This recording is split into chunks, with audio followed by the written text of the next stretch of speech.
Learning to understand and use Japanese is hard enough, but on top of that, in order just to be able to read basic texts, you need to put in hundreds of hours to learn thousands of these little symbols. But is it actually necessary to learn them? In short, it depends on your goals and why you want to learn Japanese. In general, most learners probably have one of the following 4 goals. 1. Your main interest is being able to read more than conversation. 2.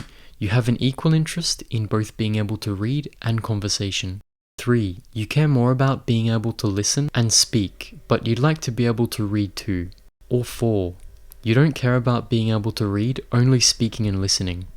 If you fall into the first category, it doesn't take a genius to figure out that yes, you should be learning the kanji right from the start, since your main goal is reading. If you're in the second category, it also makes sense to do some kanji study near the beginning, since you'll value reading comprehension as much as listening. But what about number 3, in which you still want to learn to read, but listening and speaking are more important? Should you still do some kanji study at the start? I believe the answer is no. In this case, I think it would be much more beneficial to become competent in listening and conversation first, before learning to read. This is for 2 reasons. Firstly, the enormous time investment needed to learn kanji can be put towards listening and eventually speaking, meaning you'll develop your listening and speaking much faster.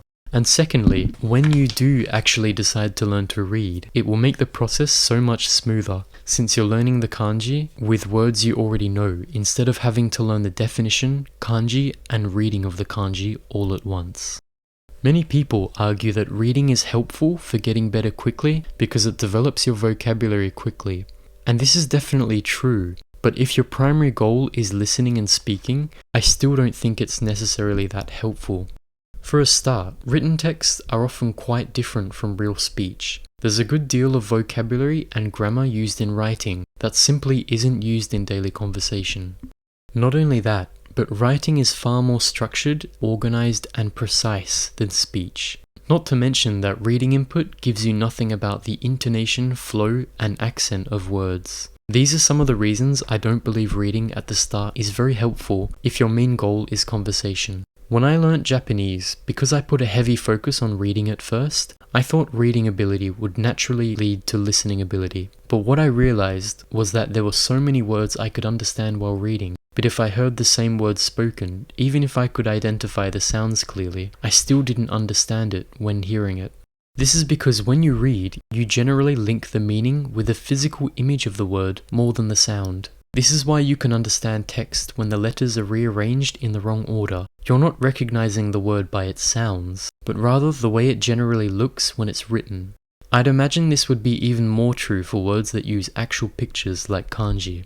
Of course, I'm not saying reading won't have any positive effects on listening and speaking if you do it in the beginning stages, only that it's not really that necessary, and listening alone is probably more effective if your goal is to get good at ordinary conversation. It's possible too that learning a language through listening will give you a more natural feel for the language, as this is the way you learnt your native language. You learnt it through sound, then developed your language abilities further by learning to associate symbols with those sounds.